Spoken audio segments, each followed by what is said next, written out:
So then, Dharma friends, to continue the teachings from yesterday. So yesterday I spoke about Shamata, or calm abiding. We have said that Shamata is your ability to abide still, calm, in a single pointed state. And then also we spoke about Vipassana, the special insight. And Vipassana, or this insight, recognizes the quality of calm abiding, of the abiding mind. It recognizes the quality of the mind. And so the calm abiding mind, when the mind is completely tranquil and calm, then that is a state where there are no thoughts in the mind, no emotions in the mind, no afflictive emotions. And the experience again is that that state is a very blissful state. And because it is very blissful, in that state of Shamata, you are able to stay within that state for a long time. But Milarepa had said that do not become attached, or do not cling to like the kind of the sprout of Shamata, kind of when it first the experience of bliss arises, but train in the flower of Vipassana. So in Shamata there is experience of bliss, and because bliss arises, because it's very a comfortable, blissful state, an attachment to that state arises, and that's why one is able to always stay within that state. And then you bring in Vipassana, the insight that knows that recognizes whether or not thoughts are present and which thoughts are present. The most subtle thoughts of attachment. So the awareness that is the vigilant awareness that recognizes all of these subtle thoughts is the Vipassana. And so that awareness is what you need to look at.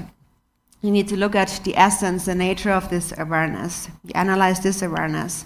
And when you look at it, it becomes just like space. And your experience is that this is the actual nature of the mind. This is the special insight of seeing that which I haven't seen before. And it is through this clear awareness that you do not become attached to the blissful states of Shamata, of calm abiding.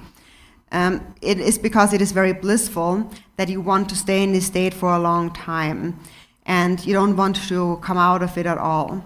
And your wisdom, your awareness, or Vipassana needs to see that, needs to recognize this subtle form of attachment, of clinging arising in the mind.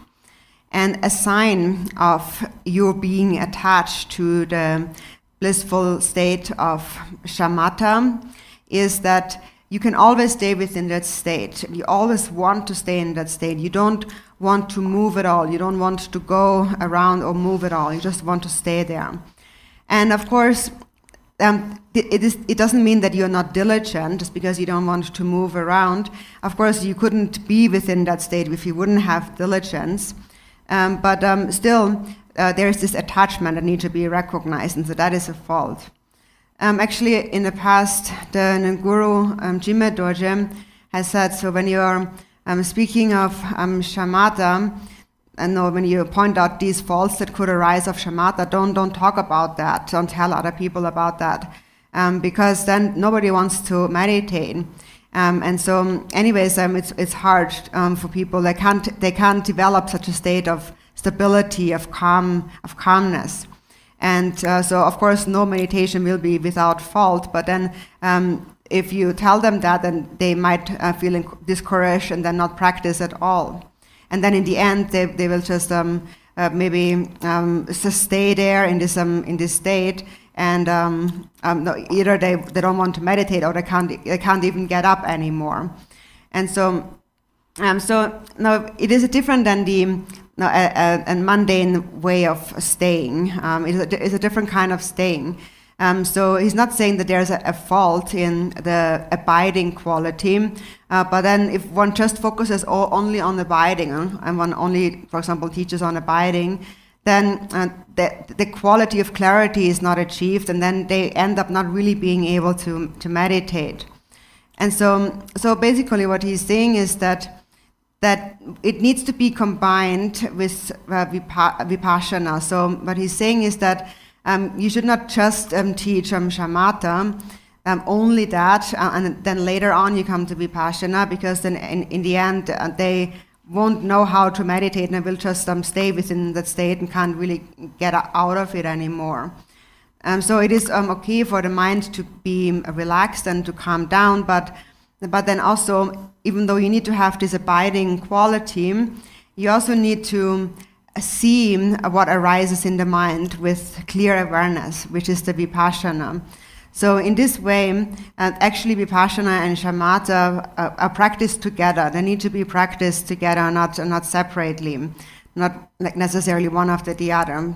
But basically you abide, you train the mind in abiding, and then you look at this abiding state with awareness, and you know what does not arise.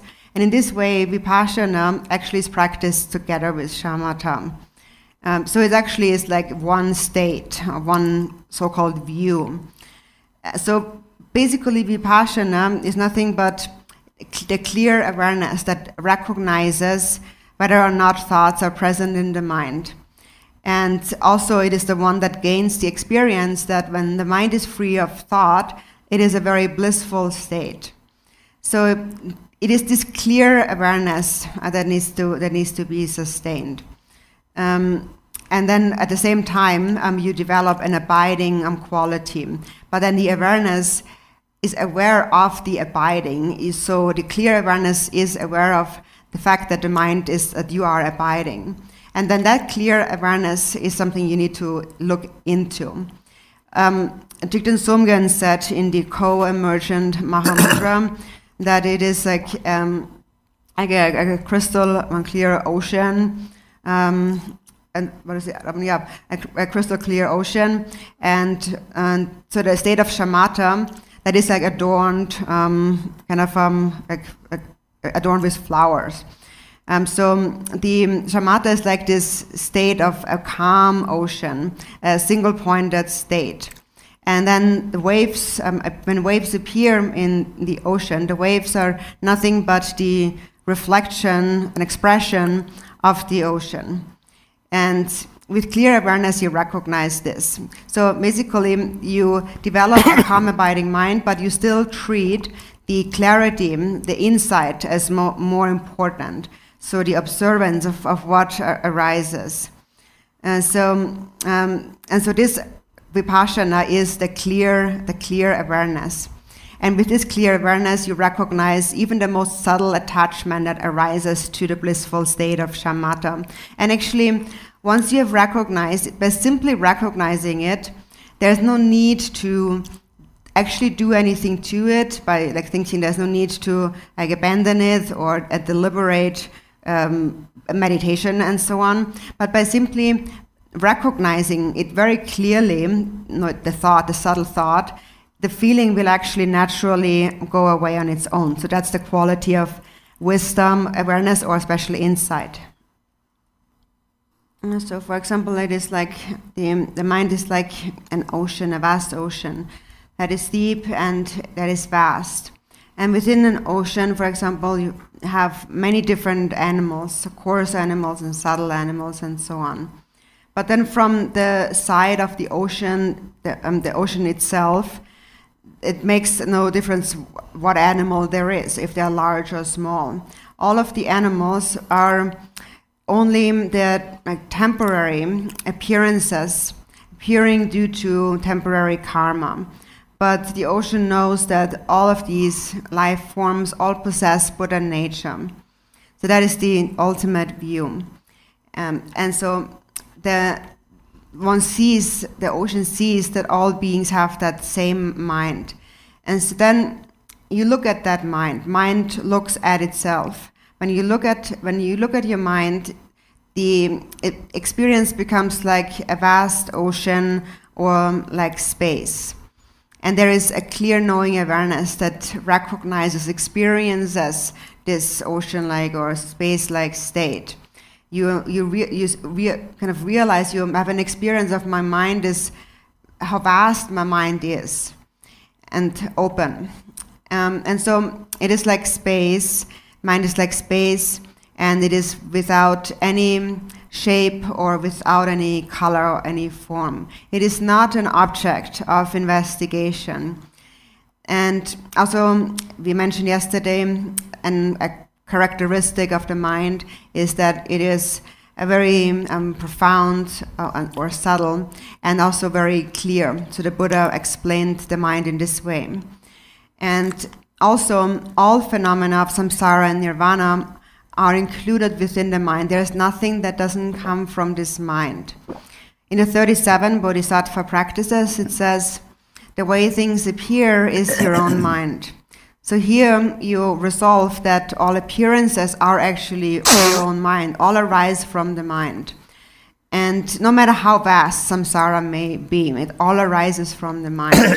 So if we were to expand outwardly, then there are millions and billions of world systems, just like our world system, our galaxy that contains this Earth. There are many of these, millions and billions of such world systems that have a Mount Meru and so forth on different continents. And then just like in this world, in all the worlds, there are infinite sentient beings. So if you expand, then it becomes limitless. And also that is why we, for example, offer, that is what we think when we offer a mandala, according to the scriptures. We are offering the billion-fold universe in the form of a mandala. So this is when we elaborate and it becomes infinite.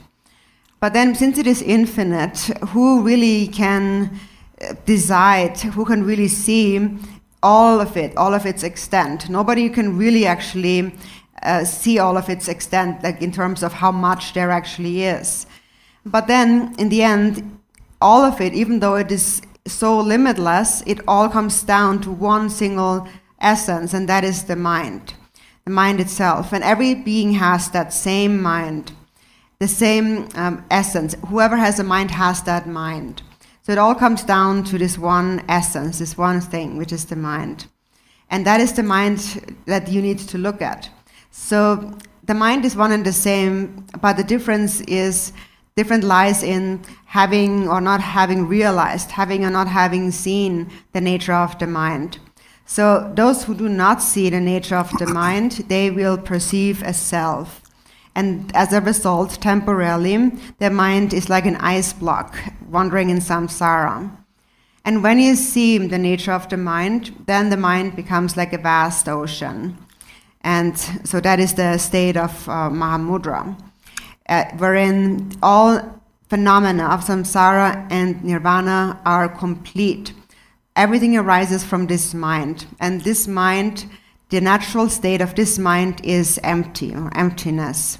So that is the mind you should look at. And what you realize is that the nature of mind is that its essence is empty and its nature is clear. The empty essence is like space. It is not something that is identifiable. It is not a thing. But then there's also clarity. The nature is clarity, clear awareness, an awareness that recognizes, it knows of its own empty nature. Also, it is said that space and mind are not different. And when you realize that, that is the view of Vipassana. That is when you realize, when a real understanding of that arises, an experience arises, and how space and mind are not any different. And so even though space and mind are not separate, then still temporarily, due to the force of confusion in the mind which arises, again we experience different experiences of happiness and suffering and so on. That is because temporarily we are controlled by a confused state of mind. And that is because we perceive reality in a dualistic way. There is the inner grasping mind and the outer grasped at object. And we believe in the concrete, true existence, reality of that perception. And that is the fault. That is why we are tossed around between happiness and suffering and so on. If you do not grasp and you look at the mind as it is like an ocean or like a crystal or like a flower. For example, it is like a crystal because when in a crystal, or like in a mirror, everything is reflected to it within the mirror or the crystal. The crystal, the mirror doesn't go to the object that it reflects, but the object is reflected in the mirror. And so similarly, all phenomena, all things are reflected in the mind. So it is like a crystal or like a mirror, and then it is also like space, meaning that all phenomena of samsara and nirvana, all of existence and all beings, everything has this one and the same mind. And when you see that clearly, when you know that, that is the view of Vipassana. And it is something that has always been there, and therefore the view of Vipassana is the seeing of what has not been seen before. And why has it not been seen before? It is because of this thought that an I exists as in me. And because of this, we accumulate karma. We create karma, and this karma causes us temporarily to take birth in the 6 realms of samsara. As it is said, cause and effect is the natural manifestation of one's moment-to-moment thoughts. So on a temporary level, on the relative level, we are driven by the force of karma, which leads to the appearance of the 6 realms of samsara. Ultimately, from an ultimate perspective, as long as you do not see the nature of the mind, the ultimate nature appears as, within the mind, appears as the 6 afflictive emotions. But when you see the true nature of the mind, it all becomes emptiness, empty of self-nature. And what's the root of emptiness? It is to see that self and other do not exist separately. There is no duality, no division between self and other. That is what is meant with a lack of inherent self-sufficient existence. That is emptiness. And that is realized by Vipassana. So within the state of calm, you sustain clear awareness that recognizes that self and other do not exist. So therefore, do not grasp at the true existence of self and other. So in brief, it all comes down to this one mind, and that mind now thinks that there's an I that exists. And when you look at it, it becomes just like space. Your experience of it becomes space-like. And so this is the seeing that is founded in calm abiding. And then it is like a flower. So that is because it's like a lotus flower. It is that a lotus flower grows out of the mud, but it remains unstained, untarnished by the mud. That is the quality of a lotus flower. So that is the nature of the mind. So while it comes into the state, a samsaric state, the natural condition of the mind still remains untarnished by all the flaws of samsara. So for example, now we have this human existence, human body, and the 5, consisting of the 5 elements, and the 5 aggregates, and we have 6 kinds of sense perceptions, 6 kinds of feelings. And it is mainly because due to these 6 kinds of feelings that we dwell within samsara. And then with awareness, you recognize that. If there is awareness of the nature of mind, you recognize that out of self-grasping arise the 6 afflictive emotions and so on. So you recognize the natural state of what arises in the mind. And then you will not become tarnished by the fault of attachment, clinging attachment, even though you are in this existence, in this body, in samsara. If you have special insight, you will not become defiled by the faults of samsara. Also, this is what it says in the Mahamudra teachings. So while one is in samsara, one remains undefiled by the flaws of samsara, because one remains in a state of detachment. So one remains free from any clinging and any attachment to what arises. And so first there is a state of Shamata.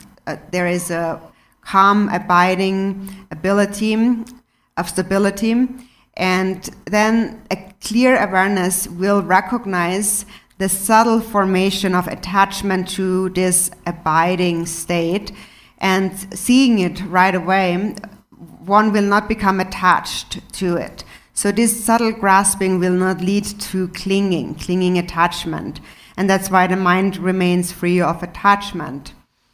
First, when the Buddha first taught the Dharma, he said, in the very beginning, first you must recognize suffering. So first you must recognize that samsara is suffering. And second, you must abandon the origin of suffering. And so first you must recognize suffering, and then on the basis of that, you can recognize the nature of the mind.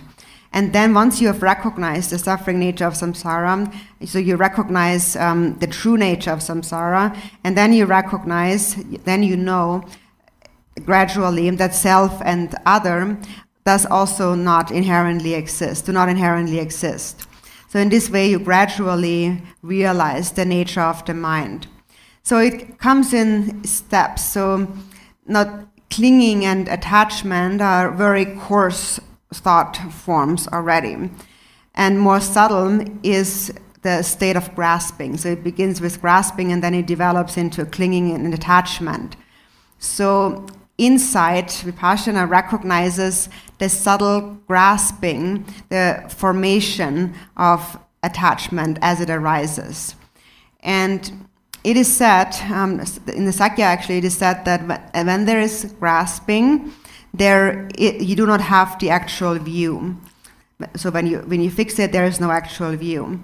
And no matter what thought it is, whether it is a positive or a negative thought, do not engage in grasping. Do not grasp at it. Because if you grasp, you're not holding the actual ultimate view. And so that is because it begins with grasping. When there is grasping, grasping leads to clinging, and clinging leads to the accumulation of karma. And so with Vipassana, you see things. So although it's not that things are absent, but whatever is seen, you see things, but there is no grasping at these things. The mind remains clearly seeing these things.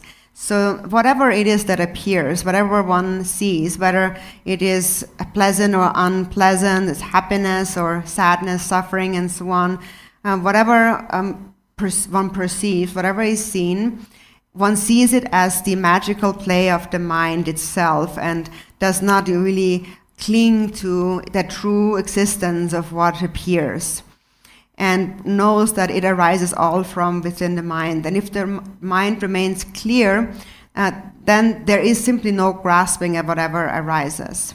So that is why the mind is also said to be like a flower or a lotus flower, because the flower grows out of the mud of the earth, but it remains untarnished by the mud itself. And so similarly, a mind of insight, even though the 6 kinds of feelings may arise, one's abiding ability will not be disturbed. So meaning that even though various feelings may arise, one still does not become tarnished by the ordinary afflictions, meaning one does not pursue them or fall under their control. So the view of Vipassana is the natural state of the mind, seeing the natural state of the mind. And that is what we call the view. And so in the 37 Bodhisattva practices, it speaks about, in the terms of Vipassana, Vipassana must be combined with or founded on a state of calm abiding. And Vipassana that is founded on a state of calm abiding abandons the afflictive emotions as they arise. And so an afflictive emotion is a thought within the mind. So whatever thought arises within the mind, if you stay within the natural state of Vipassana, within the view, this state is just like fire that naturally burns away all the wood, the thoughts being the wood arising, and the awareness just naturally, on its own, just keeps burning away whatever arises naturally. So that is what we call the destroying the afflictive emotions. And then also in the 37 practices, it goes on and says that then this state overcomes the 4 formless absorptions of Shamata. So there is several different states of absorption, states of calm abiding. And it is Vipassana, the clear insight, that transcends those 4 formless or any formless absorption, any absorption. So the mind is able to abide still when you have developed the state of Vipassana, of Shamata. And then there still is some grasping in the mind, however, and that remains unrecognized. So there is this subtle grasping that is called in the scriptures grasping in an affirming way or in a negating way, or grasping at things as being existing or non-existing, or being neither existing nor non-existing, and so forth. But all it is, as we mentioned, Milarepa had said, the progression on the Bhumisandha path is merely the increasing clarity of one's seeing of emptiness. So it's the development of one's realization. That is all it is. And therefore, don't grasp at whatever it is that arises in any way. That's all that needs to be done. Just don't grasp at anything whatsoever. And eventually, as you train in that, whatever arises then will naturally become liberated. Since you never grasp at it, it naturally on its own, it dissolves. So that is what you habituate to in overcoming the afflictions and thoughts and transcending those 4 formless absorptions through the special insight that sees. The special insight that sees the afflictions is what transcends a mere state of meditative absorption. So in brief, the view of Vipassana from a practical meditative perspective is, it is the awareness, it is your clear awareness that recognizes clearly whatever thought or emotion, whatever arises in the mind. And this recognition and not grasping at what arises is the non-conceptual state. And also, for that we should know the difference between the normal consciousness and primordial wisdom. And Vipassana, combined with Shamata, is the state of primordial wisdom. It is basically Vipassana is the state of primordial wisdom. So what is the difference between consciousness and primordial wisdom? The consciousness is, when we say consciousness, we refer to the ordinary mind of thinking that an I exists. So even though one meditates, there's still, in Shamata, there still is a little grasping, some perception there that there is this I, a me. And so then, for example, when you meditate, even though you do meditate, there still is this notion of I meditate and I know this, and I have recognized, I have realized this, I have realized the nature of the mind. So there is these subtle feelings related to the I that still arise within the mind. And Vipassana overcomes this grasping at the I. So Milarepa, when he gave teachings to Lukti Repa on meditation, he also said that when you gain the experience, although you gain the experience of calm abiding, a meditative state, you still need to accumulate merit. You need to create virtue. And so what that really means here is that it is important to also not just sit and meditate, but to cultivate faith and devotion to the Guru, and to cultivate love and compassion for sentient beings. And also in the Tantras or in Dzogchen, it is said we need to have a pure view toward our Vajra brothers and sisters or our Dharma friends. But of all of this, in brief, what's most important is love and compassion for all sentient beings. And the reason, the fault that hinders us realizing the nature of the mind, hinders our practice, that what prevents us is nothing but our selfishness. It is the self-clinging. And as long as we have not purified self-grasping, we will perceive things as real and believe in the ideas that we have about things in our mind. And so from that perspective, so for as long as we do see things in this way, it is important that we focus on the relative level, the relative bodhicitta, the four immeasurables, and so on. So, as we said before, first you must recognize suffering. And it is very important, actually, very precious to be able to cultivate faith and devotion to the Guru. But then there is different kinds of people. Some people can cultivate devotion to the Guru and some cannot. It is actually said we should see the Guru as the actual Buddha. But then for most people, actually, devotion devotion is a little bit difficult. Actually, what's a little easier than devotion is to cultivate love and compassion for sentient beings.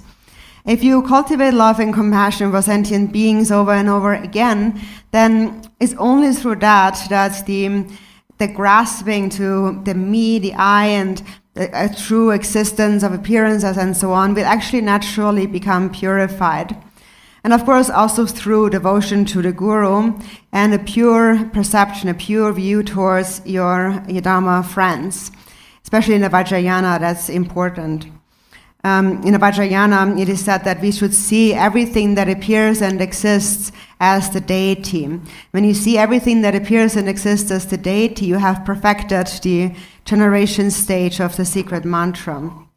And so that is why we need to train in seeing things that way, because otherwise we cannot become liberated from our self-grasping and impure perception, the conceptual mind. And for as long as we view things through the lenses of the conceptual mind, through the intellect, we will always be obscured by attachment, anger, and ignorance. So, for example, in the Vajrayana, when we say that the outer universe is all a boundless celestial palace, and and the inner beings within the universe, they are all gods and goddesses, they are all deities. So when we say to see things that way, actually that's how things really are. Because all these beings, actually, all that appears and exists is the natural reflection of Buddha nature. And so how we can see it is that because they all possess Buddha nature, then if you encounter a male person with compassion, that's why you see him as Chenrezig. And if you encounter a female with compassion, you see her as Tara. And in this way, it is said that we should see everyone as a Buddha, and that is why, for example, we see the Noble Sangha is an emanation of the Buddha. For example, their activities are Buddha activities, and so this is how a pure view arises in you. So train in faith and the pure view to the point where you fully trust in your pure view. And actually, if you really gain such certainty in your pure view, that will be very beneficial in clearing away obstacles. So it's important to cultivate love and pure view towards your Vajra siblings or Dharma friends, and also a pure perception toward the entire universe and all sentient beings. So when you see that everything that appears and exists is the form of the deity, then you have perfected the generation stage of the secret mantra. For example, when you look at the 5 elements, their nature are the 5 dakinis, the goddesses. Or inside the mind, you have the 5 afflictive emotions. When they ripen, they become the 5 wisdoms. It's just the difference between ripe and unripe, or mature and immature.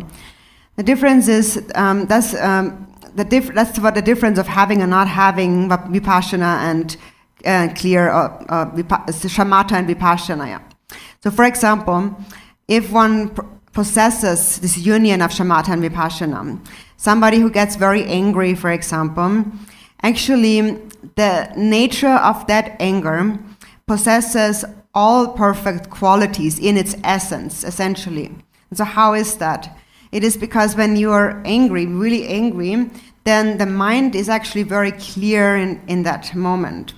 And there is no other thought within the mind. The mind is so sharp that there is no other thought, not even a thought of self and other. So therefore, the clarity can completely outshine or destroy in this moment all karmic imprints in the mind. So normally, this is not how we deal with anger. Normally, when we get angry, then, for example, when somebody said something negative to us, insulted us, then we get very angry at them. And when we don't recognize the clarity within the anger, then that destroys the love between friends. Even if they have loved each other for a very long time and spent many years together, when the moment anger arises, all of that love can be destroyed by the anger. This is the power that the anger has. It can completely destroy all the other thoughts in the mind. Or for example, if it is between a guru and a disciple, and then the disciple gets angry, then all of the kindness of the guru having given instructions and empowerments and transmissions and all your devotion and your pure view and your faith that you have had are instantly destroyed by this moment of anger. And so that is the power that anger has. It destroys something that's actually very difficult to destroy. It's very difficult to destroy love, a deep bond of love. But anger can even destroy that bond of love. And of course, that is also founded in a dualistic perception. And so some people, for example, when normal people would actually, when they get sick, for example, receive treatments and so on. Now, some people, even though they have this precious human body that we cherish so much, then even end up committing suicide.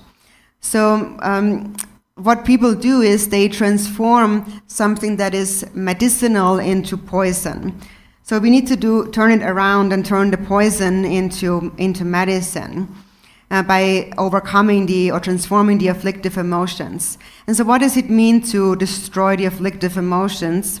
It means that you recognize their true nature. You know the true nature of these afflictions. And when you know the true nature, then that is like poison transforming into medicine. For example, when you know the nature of your anger, so when anger arises and you are clear, you will not look at the object of your anger, who made you angry, but you will look directly at the essence of the anger itself. And then you recognize that itself is the mind, and it becomes clear and vast like space. Actually, it is so pristinely clear, that moment when you recognize your anger. The mind is utterly clear, and there is not a single other thought within the mind. And this lack of thought also is the empty nature of the mind. So this is how you can find clarity and emptiness, the nature of the mind within the anger that arises momentarily.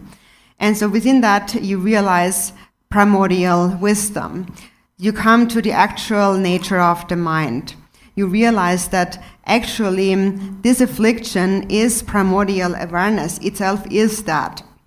And that is what we call the destruction of the afflictive emotions, of any of the 5 afflictions.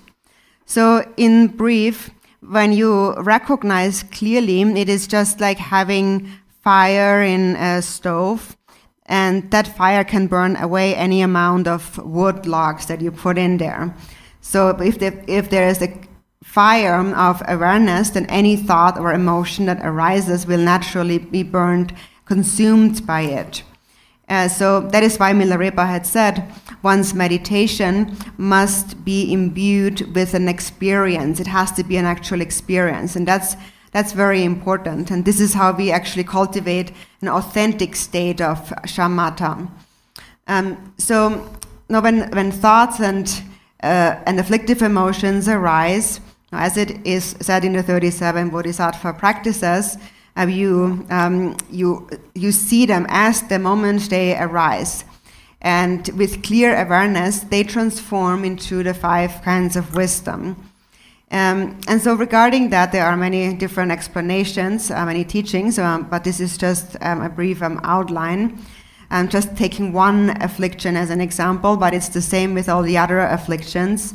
So now we were speaking about anger and how you should look at the essence of anger, and this applies to all of the other afflictive emotions. But so for example, when we take anger as an example, when anger ripens or matures, it becomes the Buddha Akshobhya, belonging to the Vajra family. Akshobhya is said to be in the mind, the enlightened mind of all the Buddhas. So the mind is like a Vajra, and for example, that is represented also by the Buddha Vajradhara. Vajradhara represents the nature that is beyond birth and death. Because when you realize the nature of the mind, you realize that the mind cannot be born and it will not die. So that is what you recognize, and it is like a Vajra, because a Vajra is invincible, so nothing can destroy you or that Vajra, but the Vajra can destroy everything else. So meaning that the Vajra can destroy the afflictive emotions arising in your own mind. So that's the meaning of the Vajradhara, or being like a Vajra or Akshobhya. It is the ability to destroy the afflictive emotions in the mind. And so when you understand that this understanding is the beginning of the view of Shamata and also Vipassana in union. And so actually there is no need to actually separate them in any way, but they are practiced together in such a way. And within such a state, actually, all the qualities of Mahamudra are also complete. So understand this. So this is given the name Mahamudra. But in brief, what it really means is it is transcendent wisdom. What is Vipassana? It is the perfection of wisdom. So what's the perfection of wisdom? It is to see the nature of the mind. We mentioned yesterday a quote by the omniscient Longchen Rabcham. He said that when you realize the nature of your mind, there is no higher learning than that. And also Milarepa, when he taught on the 10 parameters, he says that aside from exposing the hidden fault, or the illusion, the illusory nature, the untrue nature of the falsity, aside from recognizing the falsity of the afflictive emotions, there is no other perfection of primordial wisdom than that. So this is how Milarepa resolved the nature of primordial wisdom. And so we have different kinds of wisdom. We have worldly beings and wisdom beings and so on. But it is said that within the expanse of primordial wisdom, all the Buddhas are one. So we are taught to bring all the Buddhas after 3 times into one. So you may wonder, how am I going to bring all these limitless Buddhas all into one? It is because they have one essence. All appearance externally has the nature of the 3 kayas. For example, the Sambhogakaya and the Nirmanakaya appearing. But it is said that the 6 realms of samsara even, nothing transcends the nature of the 3 kayas. No matter how vast appearance may be, in its true nature, it transcends all the extremes of elaboration. It is beyond all limitations, without any concept. And so that is realized by primordial wisdom. So when you understand primordial wisdom, this is how you can gather into one all the Buddhas in all this infinity into the expanse of primordial wisdom. So Also, we speak about a difference now between consciousness and primordial wisdom. It's the same mind, but the difference lies in having or not having ripened, matured that mind. When we mature our mind, our consciousness, all of us sentient beings will attain the state of enlightenment, which is Sangye in Tibetan. And Sang means to have cleared away, having cleared away the dualistic perception of self and other of the ordinary consciousness. The ordinary consciousness, the consciousness perceives a self, that it thinks that there is an I, and the consciousness is projects outward, and being projected outwardly, it discerns the various external appearances. It knows various external objects. That's the definition of the consciousness. And the definition of the primordial wisdom or awareness is that it realizes the non-dual nature of self and other. So it is still the same mind, but only when you realize the nature of the mind, you recognize that self and other do not actually exist separately, and that mind is indivisible from space. So that is the realization of primordial wisdom. When you see the nature of the mind, the primordial wisdom is wisdom because it is free of any doubt. There is no doubt in the mind that mind is really like space. It is a complete certain experience. One experiences mind as space with complete certainty. And this is called the great, vast primordial awareness. Vast because it pervades all of samsara and nirvana. The mind is all pervasive. So the consciousness, this dualistic consciousness, is actually also all pervasive. It's the same mind, but we call it consciousness because we don't recognize that the mind, our own mind, actually is all pervasive, but it is.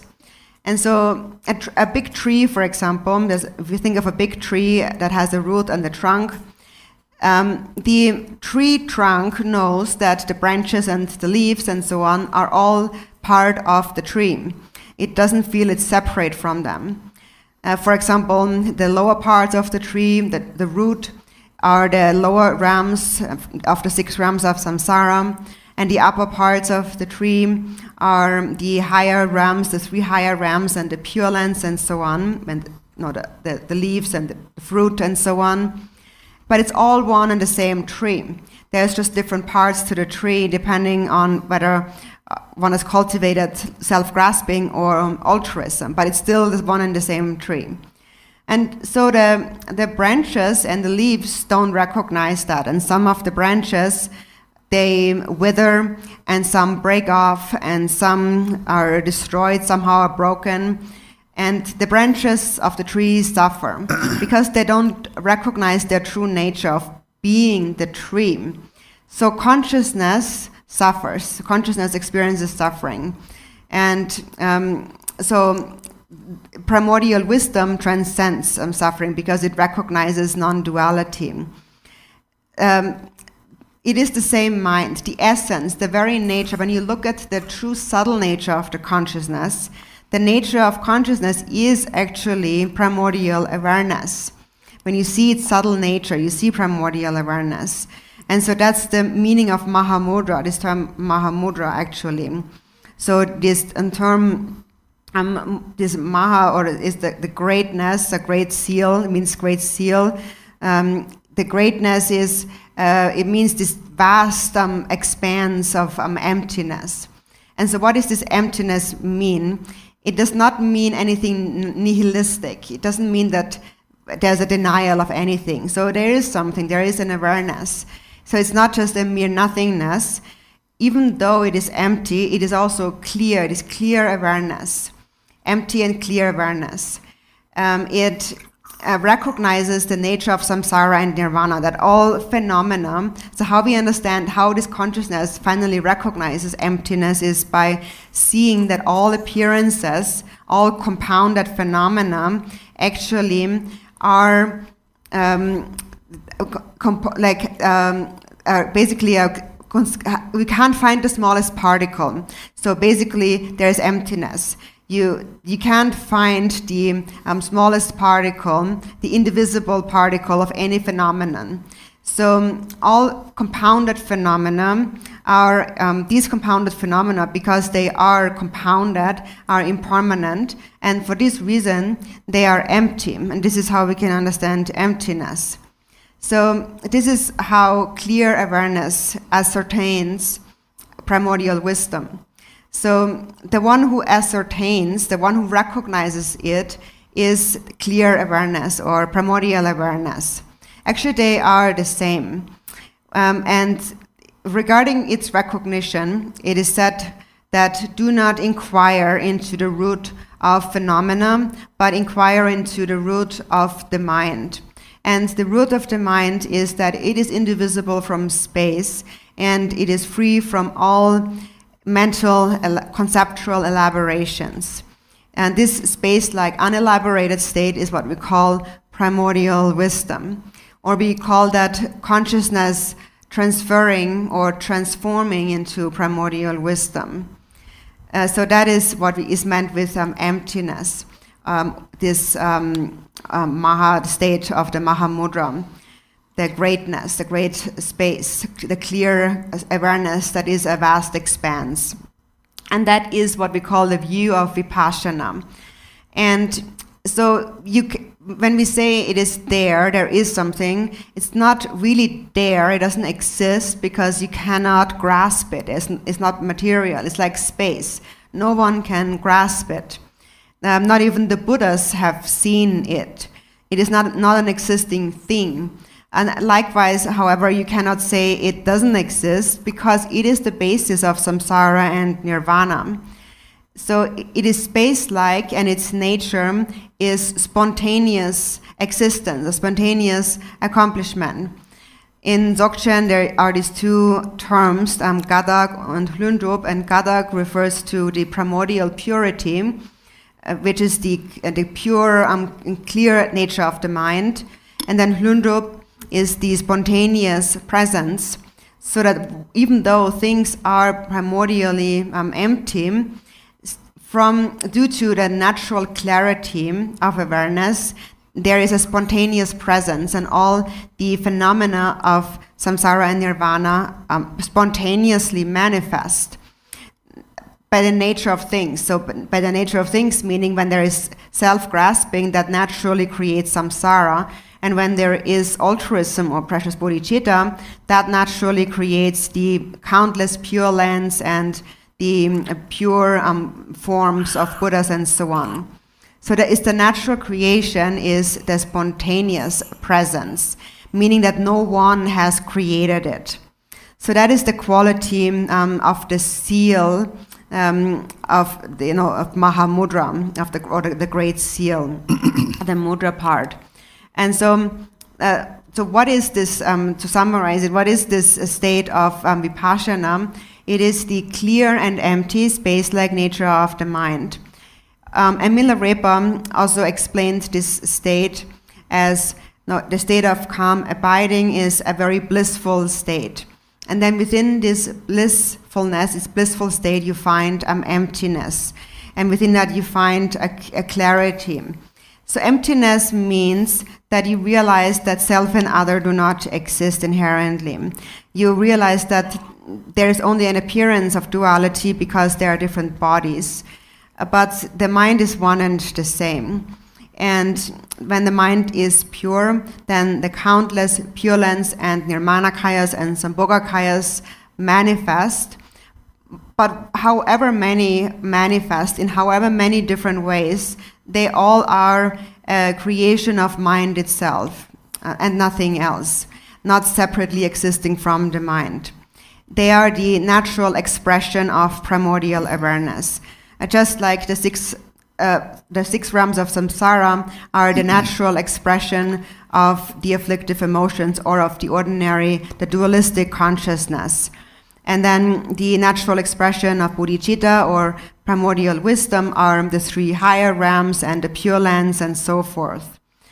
So in Mahamudra, the term mudra or the seal is that it means that the mind that is the vast mind is free, liberated from the bonds or the knots of samsara.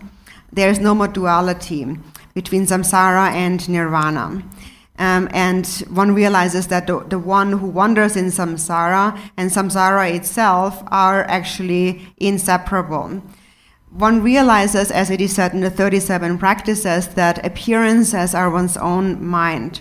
When you realize that all appearances are your own mind, then, and you realize that mind is you realize that on the basis of knowing that mind is all pervasive. Since your mind is all pervasive, all appearances are the mind. And then you sustain that state. And sustaining that state leads to the realization of Mahamudra, which is a realization of non-duality. So duality arises because there is first a perception of a self, and that leads to the perception of other. And that is why we continuously wander in samsara. Everything is about me, me, me. For example, there's my tea, and this is mine, and so on.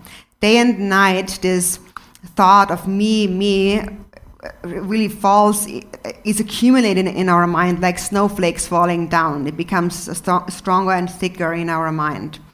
And the antidote to it is to sustain clear awareness, which melts the ice block of self-grasping. And that requires an ongoing state of non-distraction. It is said that non-distraction is the path of all the Buddhas. So the nature of the mind that is realized through Vipassana or Mahamudra is clear and empty. And the clarity part, the clarity aspect of the mind is what dispels the fault of nihilism. And the emptiness aspect is what dispels the fault of eternalism. Also, it is said that the nature of primordial wisdom is luminosity. So what does it mean to say luminosity? It means the mind is clear in its natural state. When you rest naturally, there is this natural, lucid experience of feeling fully clear and bright.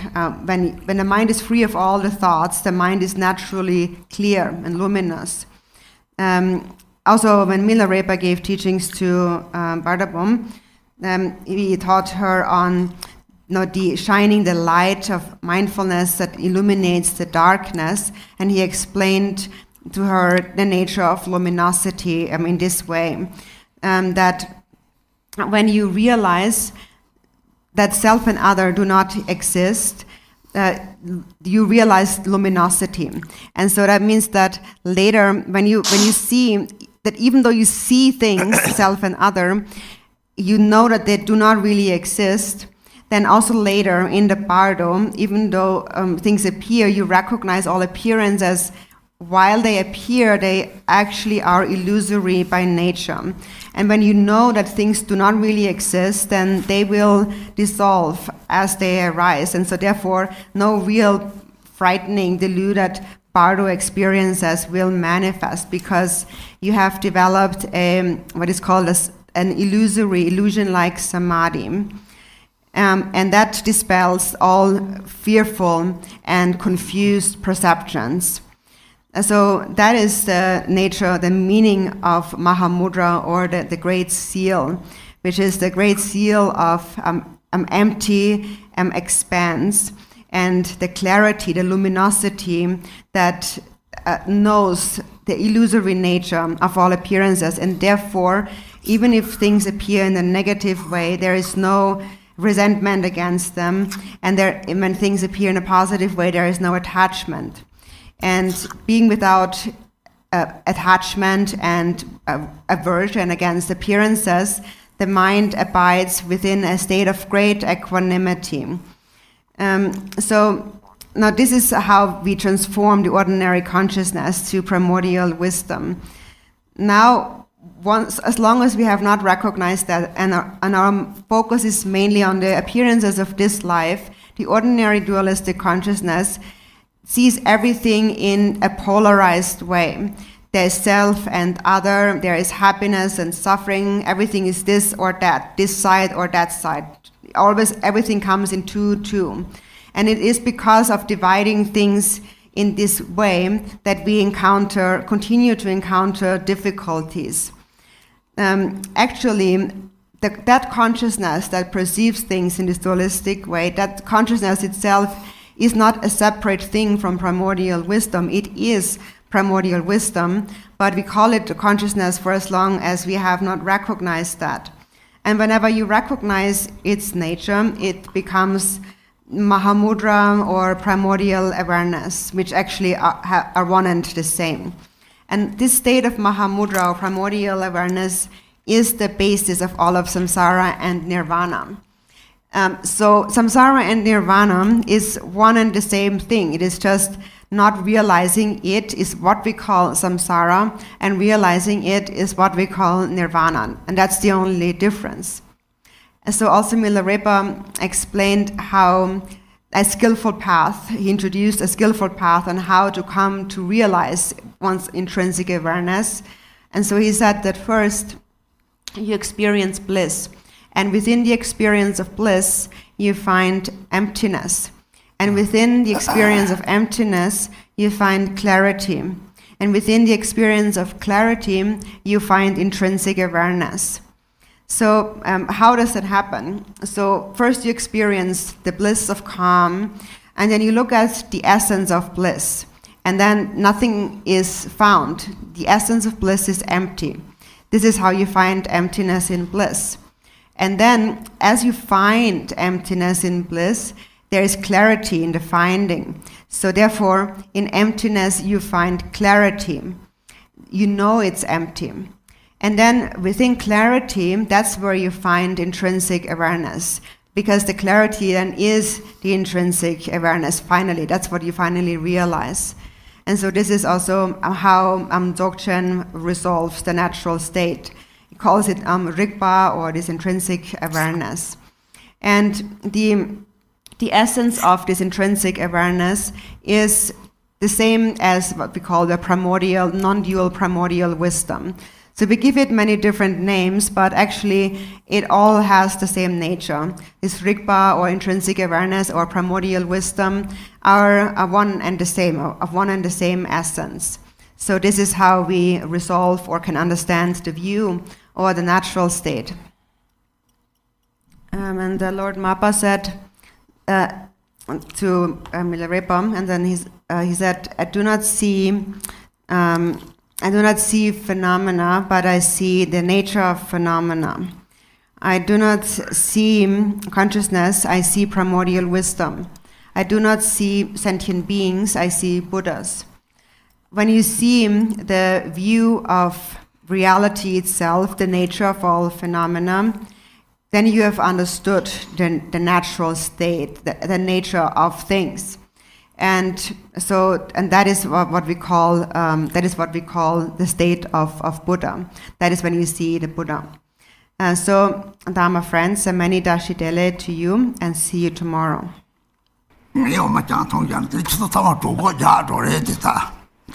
But when I'm drinking the milk tea, then all of you will not be hungry.